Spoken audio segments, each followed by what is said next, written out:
எடுத்துக்கொள்ளுங்க. நம்மோடு ஆண்டவர் பேசுகிறதா இல்லையா, சொல்லியிருக்கிறதா இல்லையா? ஆமென். வேத வசனம் கர்த்தருடைய வார்த்தை.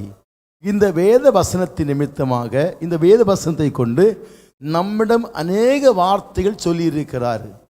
ஆமென். இன்னைக்கு ஒரு விசுவாசம் உங்களுக்குள்ள வரணும். ஆமென். வசனம் ஜீவன் வல்லமை உள்ள வார்த்தை. வசனம் வள்ளிய புள்ளிய மாறினாலும் வசனம் மாறாது. அல்லேலூயா. உலகம் மாறும், உலகத்து சூழ்நிலை மாறும், வசனம் மாறுவதில்லை. ஆனபடியால் வசனத்தை நம்ம ரொம்ப நுட்பமாய் கற்றுக்கொள்ள வேண்டும். வசனத்தை ரகசியத்தை அறிந்து கொள்ளும் போது அதுக்குள்ளே இருக்கிற ஆசீர்வாதத்தை சொந்தெடுத்துக் கொள்ள முடியும். அல்லேலூயா.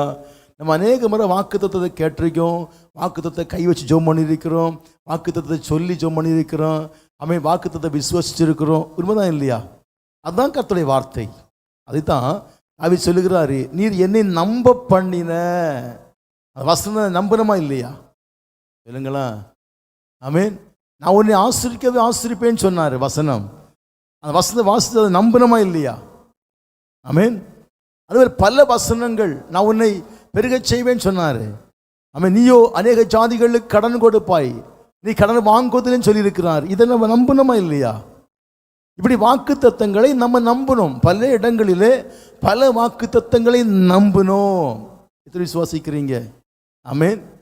இப்போ சொல்லுறேன், ஆண்டவரே ஆமென், என்ன நீங்க நம்ப வச்ச அந்த வசனத்தை உமது அடியானுக்கு நினைத்தருளும்.